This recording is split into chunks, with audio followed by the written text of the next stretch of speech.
something that not many designers understood yet is that there are two different types of jobs with two different types of skill sets. It's not like being a generalist is not necessarily a bad thing. I think it's just about how you do your team, right? You know, I'm a big fan of T-shaped designs, and I think that's a really good thing, right? Because you need to have one strong vertical pillar, one thing you're very good at, and then you build other things around it. Hi everyone, welcome to another episode of Inez Talks. Today I am welcomed by Alessio Fasciolo, Head of Product Design at Revolut Credit. Welcome. Thank you very much for having me. Very happy to be here. Thank you. Excited to be here. When we were chatting before just about kind of what we wanted to talk about today, the design industry has shifted.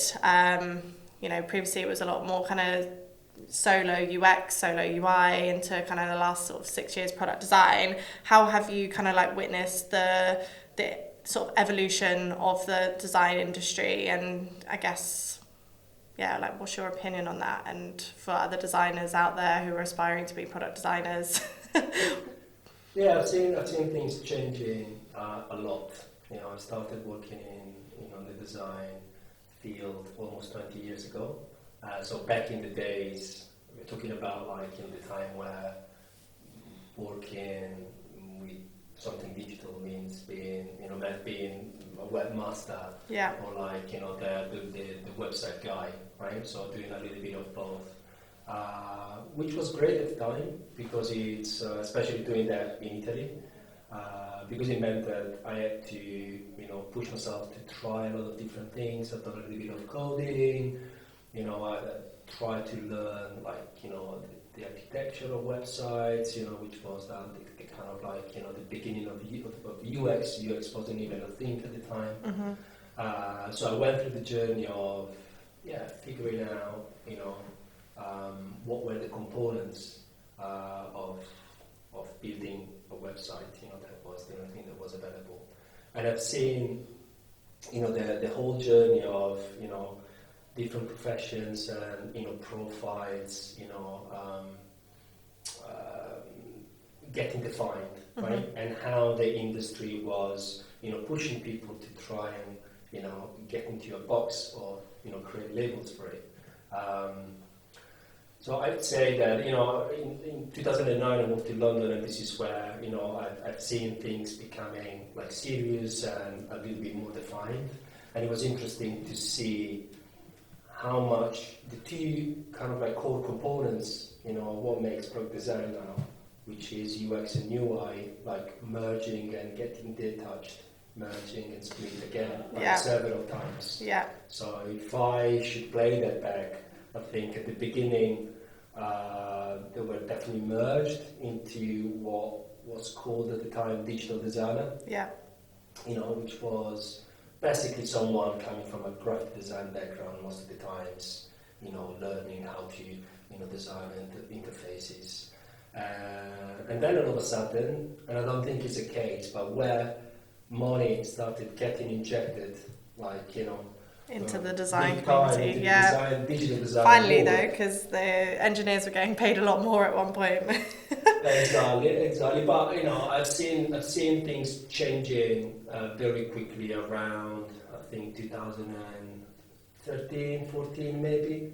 So a lot of money, so a lot of expectations in terms of quality, being specialized.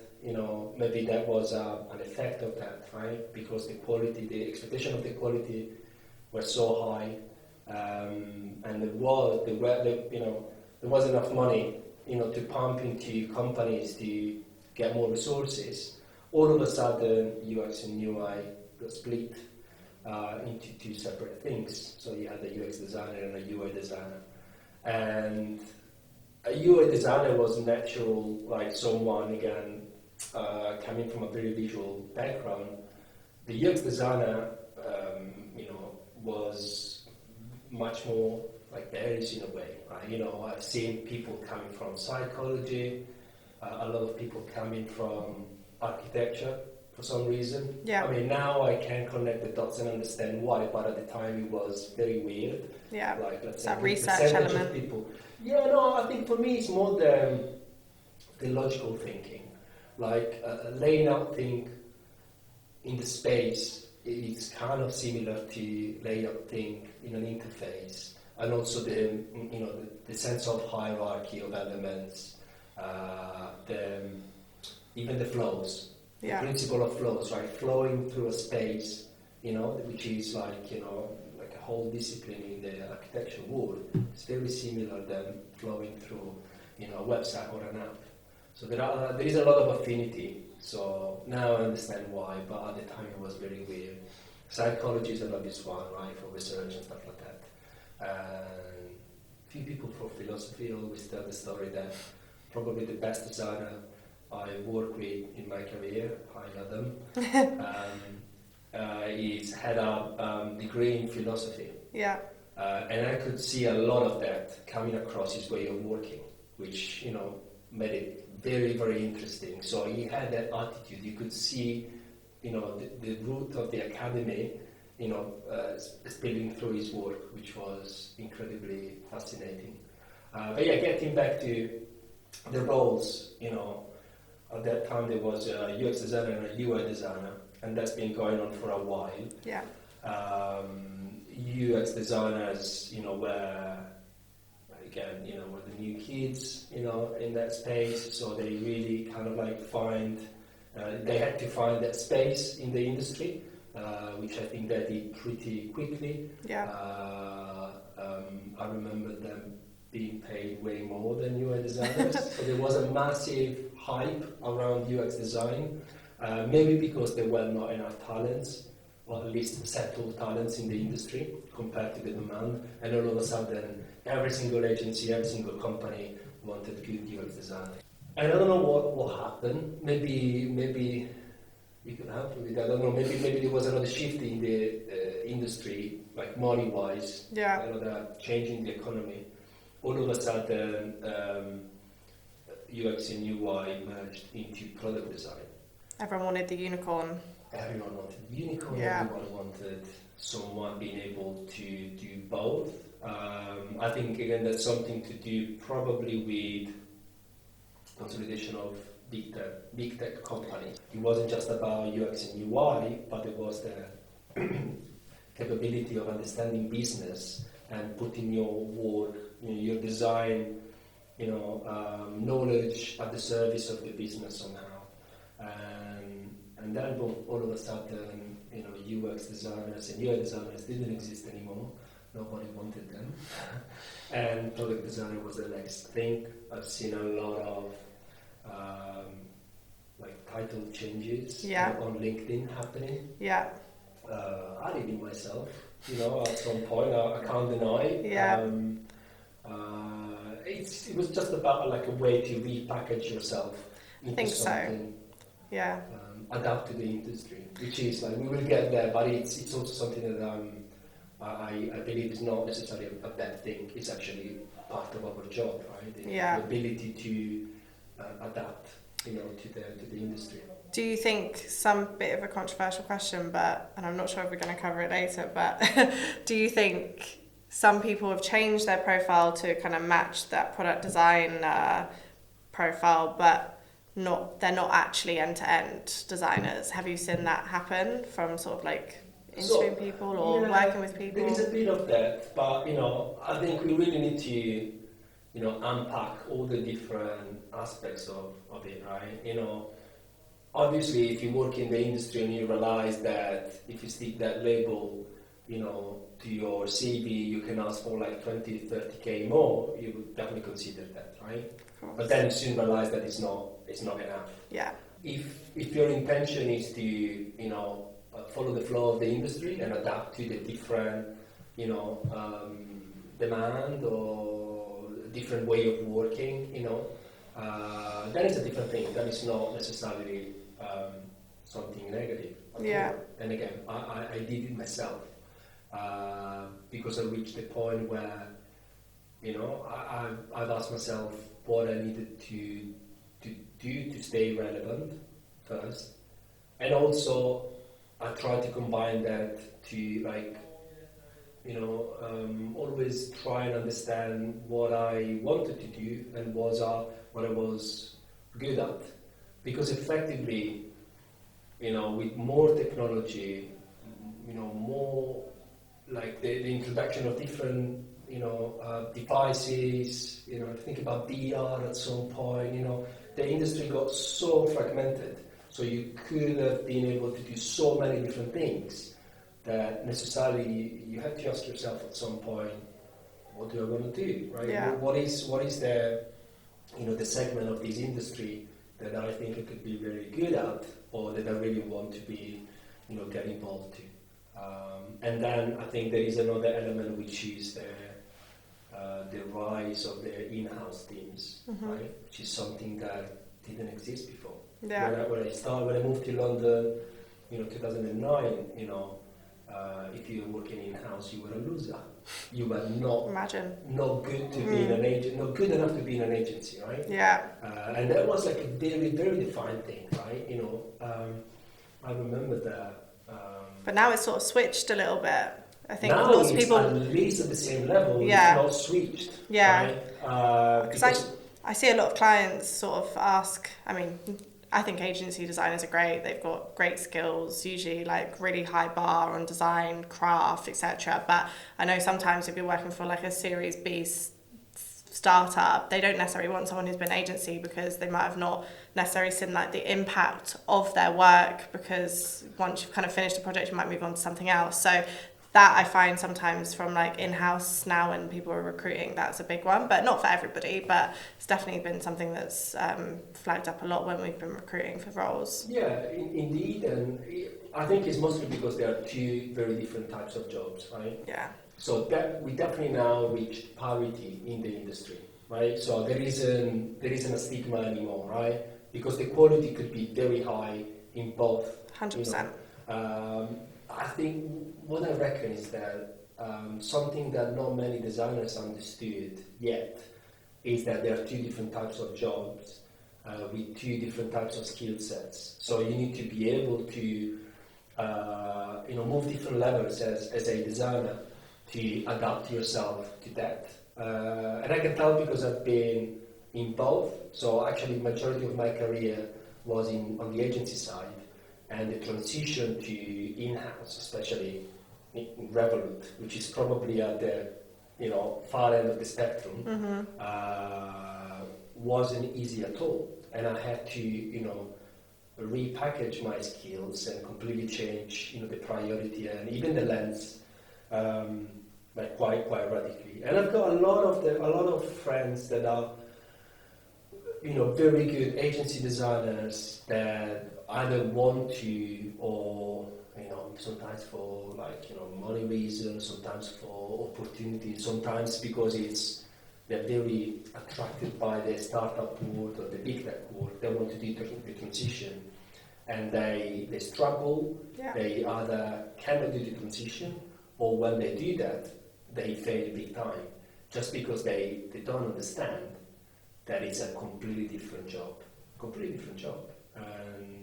And you also need to accept the fact that you might not like it, or you might not be good at it, right? So my piece of recommendation is always to, again, strike the right balance between what you want to do, really try and understand what you're good at, which is not easy, and also, try and understand what you want to do, which is again not easy at all, right? And I've got another example of a number of friends that have been freelancing for too long. Yeah.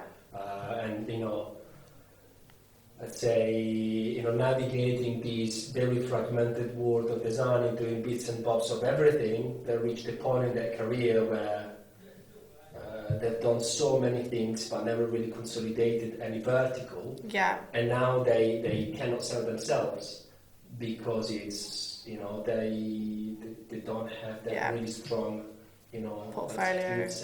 Other portfolio, even experience on something, right?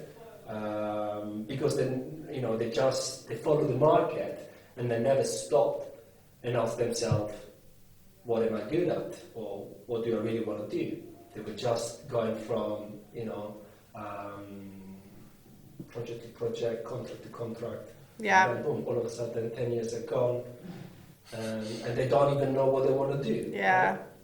I guess part of it's luck as well, and also. I think partially, but again, we are very, very spoiled. We're very, very lucky if you work in the London market, you have more opportunities than risks. Let's put it this way. So I think for me, it's more about being lazy than being unlucky. Because it's so easy to let go and cruise. You always have a recruiter that will give you a call and offer the next contract. So if you're decent or good. Yeah, definitely. But being good is not enough. In the long run, being good and do a project after a project, you need to push yourself to stop and really reassess and repackage yourself if it's needed, or at least push yourself to understand what you like. Even in this current market, I was having this conversation with someone the other day, specialist designers, not necessarily generalist designers. In this market, you probably need to adapt, because the company, if you say you work for a smaller company, for example, they might not have the money for the design system specialist, they might not have the money for X. So making sure that you can go back to your kind of basic skills and make sure that you're kind of just following that end-to-end process and being that generalist designer again is probably what a lot of people are having to maybe do. Yeah, I mean, I'm a big fan of mixed backgrounds, and I'm a generalist myself. I've done many different things in my career until I got to the point where I really asked that question, like, what do you want to do? Now, if I want to go up, or even just stay relevant, I really need to understand what I want to do. But it's not like being a generalist is not necessarily a bad thing. No, not at all. I think it's just about how you build your T, right? I'm a big fan of T-shaped designers, and I think that's a really good metaphor, right? Because you need to have one strong vertical pillar, one thing you're very good at, and then you build other things around it. But you need to have that vertical. The risk is that when that vertical is not solid enough, then you might struggle to find your way and to find your place in the industry. So it's not just necessarily, and also I think it goes back to the agency versus in-house, right? If you imagine the difference between the two jobs, right? So if you work in an agency, your product is, in the majority of cases, or you're valued for your ideas, you're valued for the speed of your craft, the quality of your craft, and the ability to solve someone else's problem, and to package something that you can sell as a product. When you work in-house, it's a much more long-term game, and it's much more about understanding the environment, adapting to the environment,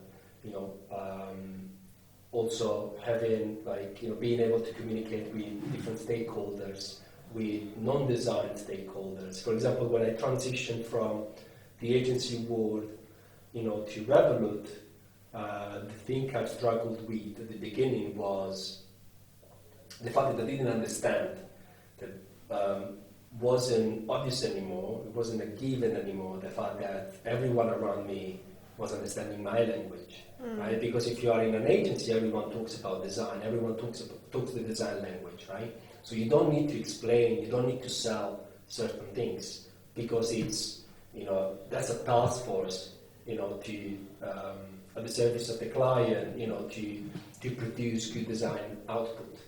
But when you work in-house, especially if you work at Revolut, where there is this very sharp discipline on assessing obsessively what you do and make sure that it's always the sharpest way of doing things, the most efficient way of doing things. A good part of your job as a designer is to sell the value of what you do. Yeah. And you need to do over and over and over and over. It's the moment when I started asking myself, What have I learned so far? What is the value of what I do? Right? How can design make actual money? Yeah. When you work in an agency, you don't have that stress, right? You've got other people to look after, to make sure that the client pays, for what you do. When you work in-house, I think, the value, the need of measuring the value of what you do as a designer is much more important. So as we were sort of just saying around designers, and obviously, at the moment, I think we were literally just having a conversation before we came into the podcast room. At the moment, the market, there's a lot of talent on like people trying to find roles, obviously due to redundancies and then also probably natural reasons as well.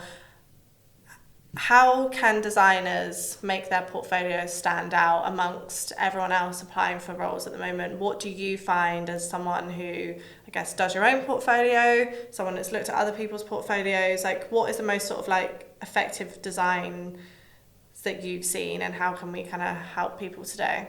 Yeah. I mean, if you're talking about a designer that wants a product design role like Revolut, because it does make the difference. It's true. Design is subjective. But no, it's not about it. It's the type of team and the type of context you're hiring a designer for, right? When I was working in an agency and built, a team for an agency, I was looking at completely different things. So I had to retrain myself somehow when I joined Revolut. I think now, where I am now, there are probably a couple of aspects that are very relevant. The first one is obvious, is the visual craft. Yeah. So basically the visual quality. For a simple reason, even though as a product designer Revolut, it's not a skill that you flex every day, because it's, we can rely on a very, very beautifully designed and solid and, consolidated design system. So there is a lot of drag and drop happening, right? You don't find yourself designing a screen from the blank canvas, many times in terms of like building pixel by pixel.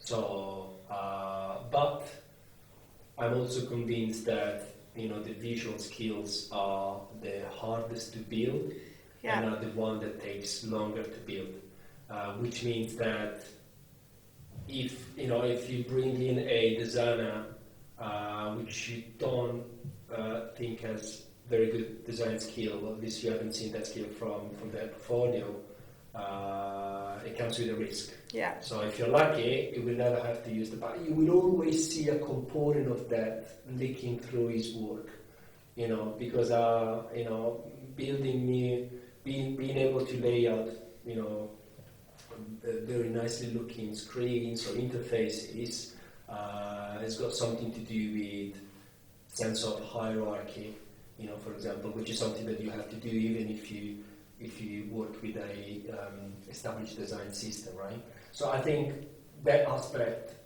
must be there. The level should be high. And the second one, I think, as important as the visual quality, is the ability to talk about problems. So the way, the first, when you get a project presented by a designer, usually the first 2-3 minutes, the first 2-3 minutes you can make up a pretty good idea, of that talent, about that talent, right? Yeah. If it's good or not. And it's all about the way they introduce, the problem, they talk about the problem, and the segue that they create, like the narrative that they create, when they talk about the project, to go from the problem, the process and methodology that has been used, and then the solution. If they're able to present that in a very crystal clear way, especially when you see the solution and you can obviously recall the problem and mentally compare the two, there are a number of aspects, but it's definitely the ability to guide, the audience to, through that journey. Because again, a big part of our job is exactly that. Yeah. Right? It's not just about what you craft, but it's also about the context that you can build around your craft, the business value of what you're doing, and the ability to demonstrate that what you've done solve an actual problem, right? Yeah. There is a very common mistake in product design, which is, try to solve a problem that doesn't exist. Yeah. Right? And it happens many times, because sometimes you go very deep into your project very early without really understand if there is a problem, if the problem exists, or what are the aspects of the problem, and what is the impact of the problem. Yeah. I always find that it's that impact section that on portfolios where I find designers can fall down a lot. So it's kind of what you're saying, is making sure that they've gone through the whole story and at the end tied it up. I find so many times I've had to go back to designers and go, it'd be great if you could add an impact section. Yeah, no, which is good. Obviously, the ability to measure the impact of your work is important. I think that narrative got so commoditized now that sometimes it's hard to see, if it's just a number. Yeah, if it's, are these UX metrics real? No, not only that, but even the structure of problem, method, solution, and stuff like that. Like now, it's there are like so many schools and courses that teach that. That it's a bit hard, definitely harder than before, to distinguish a designer who can really master that narrative from a designer that has been given the box and stuff in it, right? Before it was much more black and white, right? Yeah. You got a lot of digital designers calling themselves product designers. That's another simplification, but you get me. That were still coming to you with project 1, project 2, see how cool is this, like mobile phones on perspective and stuff like that. And it was like, yeah, but what problem, what was the problem you were solving and stuff like that. They were like looking at you like, what do you mean?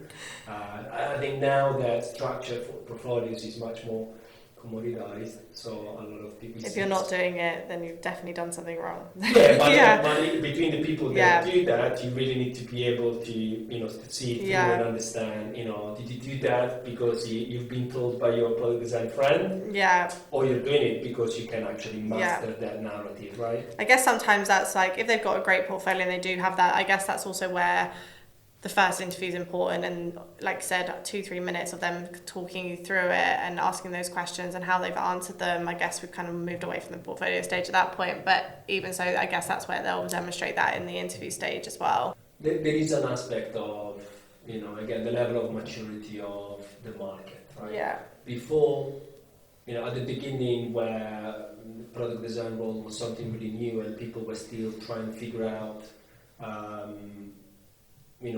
how to package and sell themselves as product designer, then you either have it or you don't have it, right? To get to that, to understand the value of telling your work story, your portfolio story that way was something that you had to figure out because you were truly believing that it was the right way to tell that story. Yeah. Right now it's more difficult because it's very standardized. So product design as a job, as a profile, got settled. So there are like a number of boxes that that you need to tick. Right? Yeah. One of them is preparing a portfolio that follows that narrative. So it is good for certain things because it's easier. The quality of what you see is generally higher. Yeah. But it's a bit more difficult to see through and really pick the unicorn, right? Yeah, absolutely. And not everyone is a unicorn as well. Of course not. I suppose that's like also another conversation around, you can, like you said with the T-shape, you're good at one thing and it's okay that you're not good at everything the same as that one thing. But obviously you don't necessarily people don't put that on their portfolios, but I guess that's down to the hiring manager when they're placed, that you kind of figure out the skill set of the team and where people are most suited to work on X, Y, and Z, I suppose. Yeah. And then there is another aspect to consider, another big difference between agency and in-house, right? If I work for an agency, because of the nature of the work, I will most likely move across different accounts, unless it's a big agency that has a big account and they're hiring for that specific account. In most of the cases, I will jump across different projects in different fields. So one day I will work on a mobile app for kids. The day after I will work on like a car brand, a website for a car brand or something like that. In-house is different, right? You really need to go deep into that field. So obviously, if I'm looking for a designer, as someone working in credit, if I get someone that has experience in fintech credit, obviously it does play a role. Yeah. Not because all the designers cannot get there. I didn't have any experience in fintech before joining Revolut, but it will be a longer journey, right? Yeah. So if I do not have the time as a team leader, I know that obviously that's an advantage, and that's another crucial aspect of another crucial difference between agency and in-house. You must be passionate about what you do. When you work in-house, if you work in an agency, you can have that project you don't really care. Some about. you like, some you don't It's like. Last 3 months, Yeah. right? If you work in-house, you have to be passionate because you need to go very deep. And again, a lot of designers don't get that because they have their agency mentality and think like, my value is my craft. Unfortunately not, because when you work in-house, your value is being able of solving business problems with your craft. That's different, right? Yeah. Than selling your craft as a service, which is the agency model. Yeah. It's not that straightforward. Not everyone think about it, but that's why they join a in-house team, and then after 6 months they say like, I've heard that story before. People have gone, no, and I you want to don't go care back. about financial services. No, right? I just thought it looked cool. Because they think it's cool working for Revolut. They didn't really ask themselves what it entails. What that means. Yeah. It means like going through regulation, having never-ending conversation with legals, digging into that's what working in financial services mean. Not every time, but there is a component of that. Yeah. If you're not passionate about that, the digging, nature of your job, it's just not, you're not the right person in the right place. Well, I just think in general you need to be passionate about what you do and where you work, because. But there are two dimensions, because you can be passionate about design, right? And that's enough for the agency, but it's not enough to work in house. Yeah. When you work, when you work in house, you need to have double passion. There's so many different factors, because like you said, you're working on the same things every day. You're also working with the same people. With agency, you get kind of put in different teams, different squads, etc., etc. There's a lot more kind of variety to your day, or year even. But in house, it's like, these are your team. They're going to be your team. That's what I'm saying. It's another level. It's another dimension of passion that doesn't exist in the agency, because in the agencies, the agency world, you change. But when you work in house, you have to care about the product and the field. Otherwise, I guess that's also as well, just even caring about the business, because that's why when you go interview for in-house roles, it's, do they care about our mission? Are they mission aligned? You hear that all the time, and it's true, because if you're going to be here for the next, hopefully 2 years plus more, you need to align with the mission, and you need to be coming to work every day wanting the same things that everyone else is here wanting. So it's a really important conversation. Yeah. I know when we've spoken before, we spoke about like the global scalability of products, and it'd be good to understand how like Revolut approaches like the release of products across like multiple markets, and how you how you stay consistent with that like core team, and has there been any like challenges with that? Yeah, global scalability of products has always been at the core of our strategy as a company. For credit was a particularly challenging, one, because credit regulation for credit might change quite significantly per country, by country, right? So obviously create a core product that stay consistent, flex, as little as possible to adapt to different markets where you have different regulation. It's not very straightforward. But it was a very interesting journey, and I had the opportunity to, start from the very beginning. When I joined the company back in 2009, the credit team was tiny. I think we were probably less than 20 people. Yeah. It was the very beginning, but it was a very good environment because Revolut at that time was starting their hyper growth journey. So we were probably between 1,000 and 2,000 people, so significantly smaller than now, but it started feeling like a big, solid company. And we were like 20, right? So it was kind of like getting the best from both worlds, right? We had that startup approach, but we had, the background, we were kind of like wrapped around, these much more solid, almost corporate environment. Yeah. When we started, obviously our priority was to, try and find a good value proposition for our product and validate that, in the first markets. So we needed to understand if it was making sense for Revolut, to sell credit products, and trust me, it wasn't obvious, especially at the time. We're talking about 2019, where the brand was still very much perceived as the product was perceived as a traveling car, right? So it wasn't that obvious to sell a loan, right, for Revolut.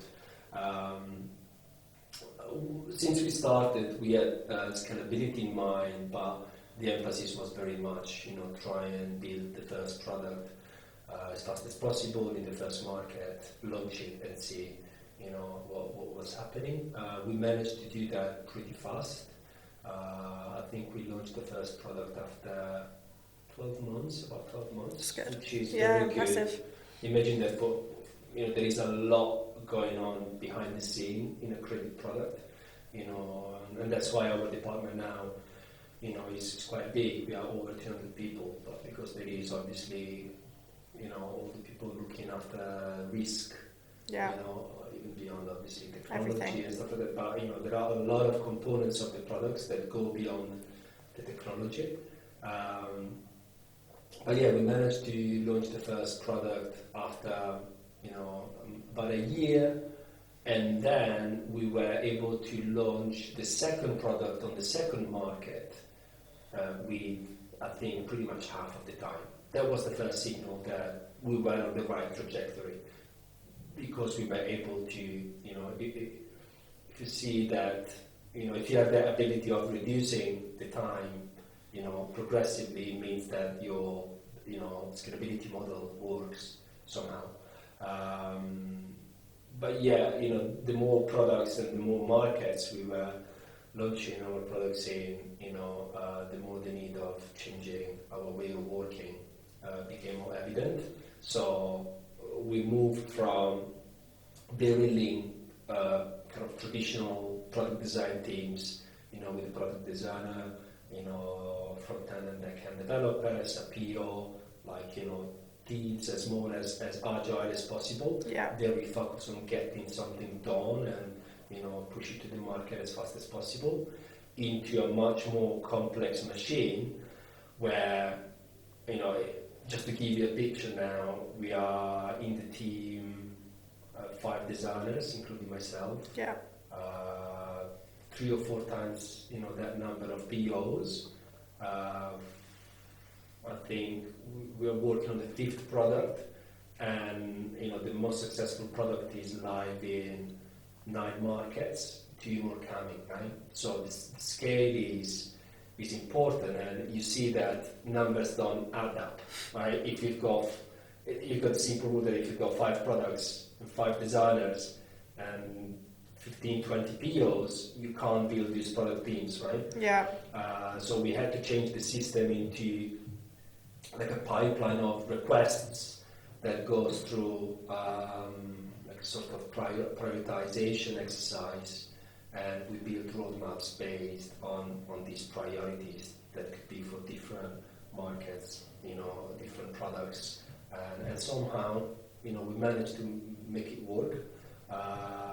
It's got pros and cons, because obviously we need to have like designers that are good and also like, jumping across, different products. Yeah.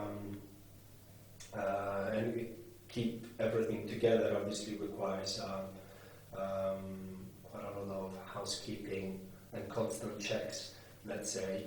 But I must say that this way of working, there is a big advantage of this way of working applied to credit, which is given by the fact that a lot of the infrastructure of credit products is shared, right? So to give a very simple example, like there isn't a lot of difference between an application for a credit card and an application for a loan, right? Yeah. A lot of things are shared. Yeah. So at some point we shifted our focus strictly on the product, and we moved that into understanding, how our modular system could look like, and we try to create frameworks where all these things could be easily shared across products.